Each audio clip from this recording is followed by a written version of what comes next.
Hello everyone, this is Deathlet and welcome back to the AutoCraft server. Oh, would you look at that? It appears I took an arrow to the knee. In between episodes I've been doing some work, I've been doing a bunch of farming, so we've got a potato farm right here, and we've also started a carrot farm. This is because today we're going to be working on a villager breeding and farming setup far away from here, like 3,000 blocks away or something like that. So we're going to need a whole bunch of crops for that, and a whole bunch of resources.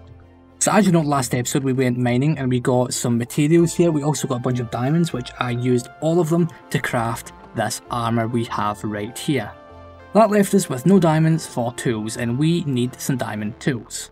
However, before we go and mine for some more diamonds, we need to get a better food source. Because bread, while it is good, it's not great. Like, we can do better. And not only that, since we've been farming up a whole bunch of potatoes here, we now have a lot of potatoes in storage. So I'm going to take 2 stacks, we're going to smelt these up into baked potatoes, and then we can go on another mining adventure. Alright, so we just finished up smelting up these potatoes into jacket potatoes, so we are now good to go. But before we do that, I actually want to enchant my pick, because as you can see we just got to level 30. Now, I don't have an enchanting table, but Boss does, and he's charging 1 diamond to use it. So what we need is, that's not where my lapis is, my lapis is right here. So all we need to do is we need to run up here and use the enchanting table. Okay, here we are, so put in 1 diamond. There we go, and now we can enchant our pick. So let's see. Unbreaking 3, let's hope we're lucky here. And efficiency 4 Unbreaking 3, okay, that's a really good work pick. Awesome. We may actually be able to go to Splash's villager area and get a Fortune 3 book, because I know for a fact she has them. Well, her villagers have them anyway. Okay, so as you can see I have some books, enchanted books in my inventory, and all of my iron is gone. That's because I traded it all away to Splash so that I can get a Fortune 3 book. I also gave her the emerald supply I had, a whole 8 emeralds, and we got an efficiency 5, mending, and Fortune 3 book for that. All in all, that's a pretty good deal. Now let's go and put all that onto our pickaxe. So I made use of this anvil over here, and I put all those books together onto the pickaxe. So we now have an efficiency 5 Unbreaking 3 mending, Fortune 3 diamond pick, and it only took us down to 10 levels in total. So yeah, if we want to do any more enchanting, we're going to have to mine a whole bunch. Speaking of mining a whole bunch, let's go mining. So just as we normally do, we're going to go for a 1-hour mining session. So what I want you guys to do is leave a comment down below with how many diamonds, how many redstone, and even how much iron you think I'm going to get in that time. And we're back. That mining session was quite successful. We got a whole bunch of materials. I've already went ahead and refined them all, and that's what our resources are currently looking like. We've got plenty of diamonds now, plenty of iron, and even a whole bunch of redstone and gold. Lapis doesn't really matter all that much. After I finished the 1-hour mining session, I actually went and did some more mining because I finally decided the block palette I want to do for my builds for the start of the season. This block palette would include the new deep slate and the new calcite.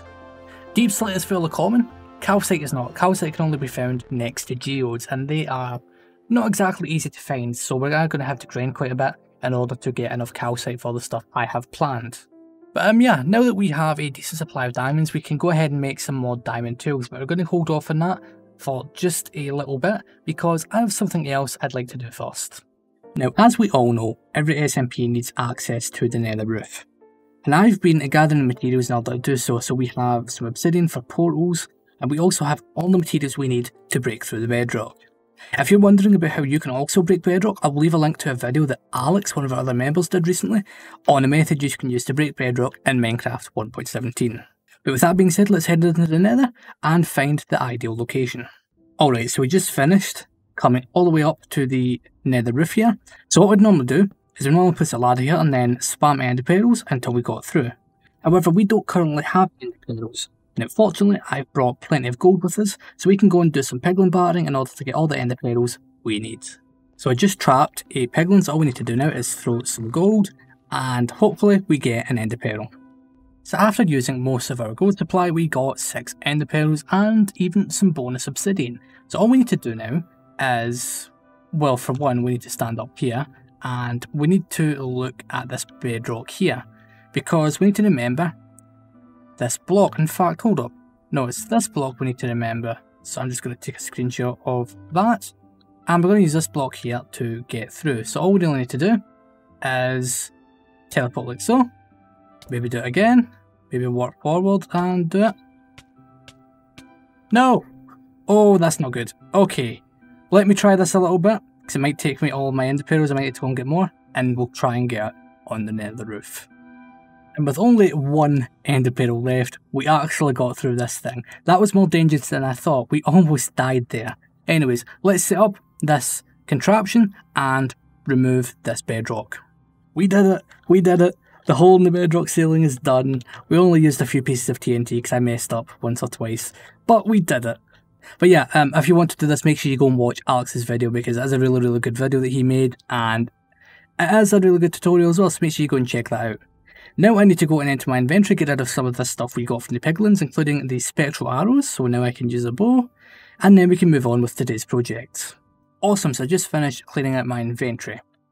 Next up, I actually want to head out to a village. That's why I did the whole bedrock breaking thing in the first place, but this village is like 3,000 blocks out.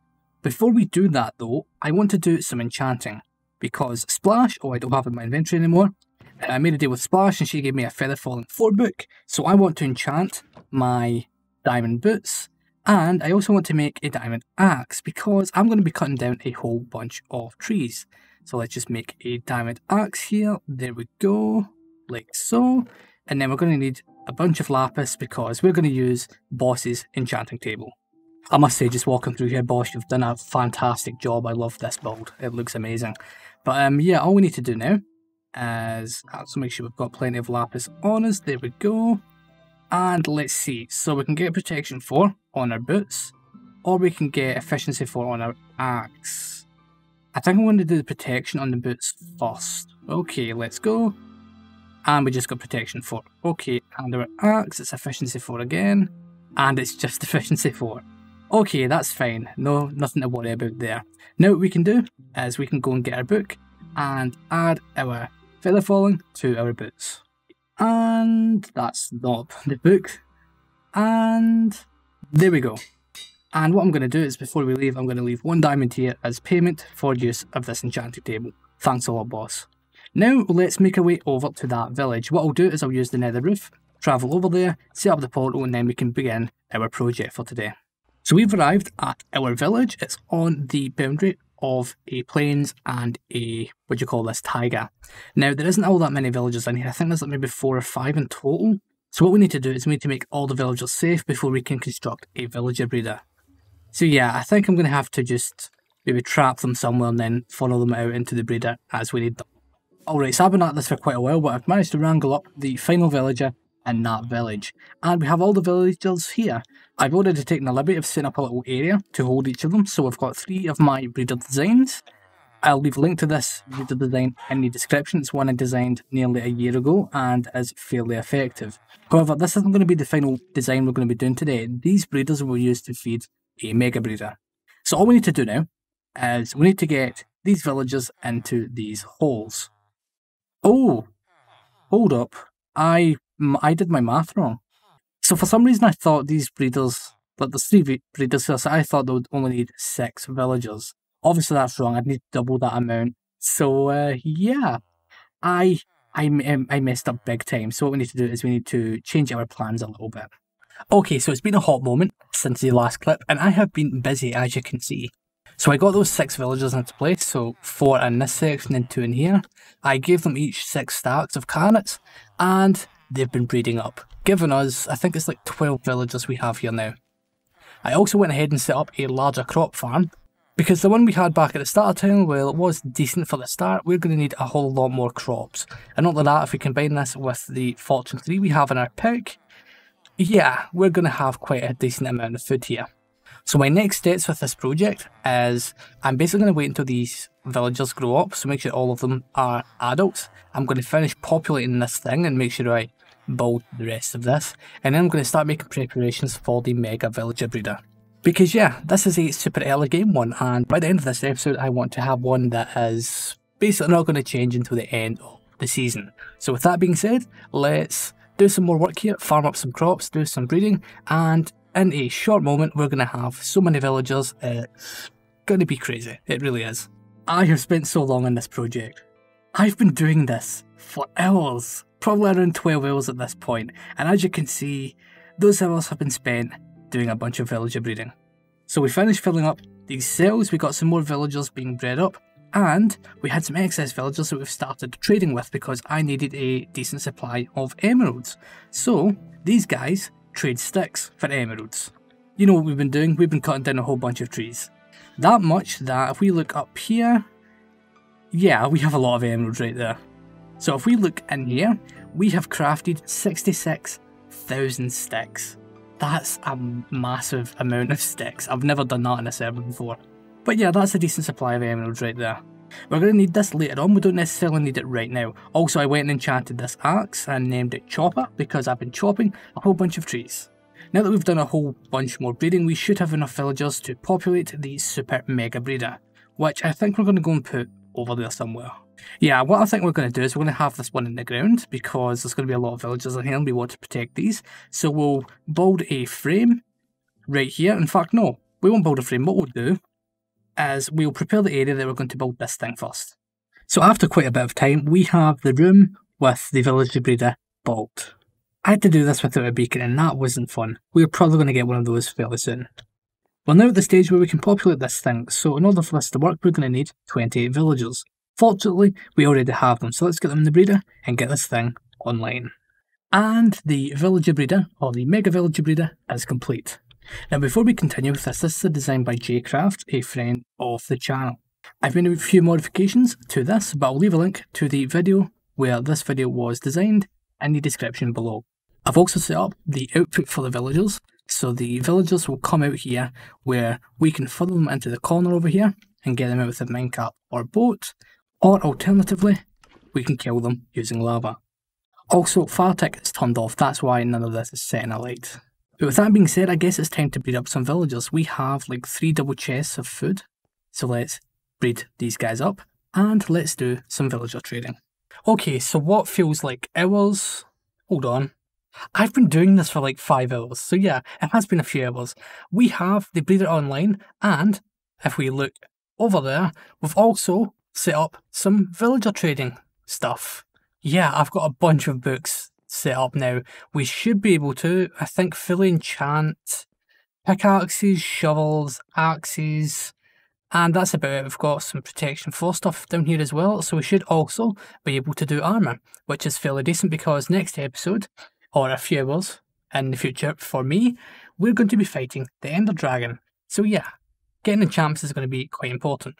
So I've used this breeder a few times. I think I've went through 2 double chests of food, and I've been soliciting villagers out of this system here. Now we've got these villagers over here, and I think I have a suspicion that these guys are causing some lag. So what we're going to do is I'm actually going to use these guys for the iron farm, which we're going to be building in a future episode. But yeah, you can just see how slow they're moving. They're definitely causing some lag right there. I've also been farming up some sugarcane for these librarians because we need to lock in all their trades because I haven't done that yet. But we'll be doing that in between episodes. Before we wrap things up, once again, I'd like to announce that the applications for Season 2 are open. So if you're interested, go down to the description or to the pinned comment and you can find a link to the application form. And while you're there, why don't you join our Discord? We've got a very active community over there and we'd be happy to have you. Links to that in the description. But with that being said, I'd like to thank you all for watching and I'll see you guys next time. Hey, thanks for watching. If you enjoyed that, why don't you leave a like and subscribe and hit the bell icon. And hey, why don't you check out this video?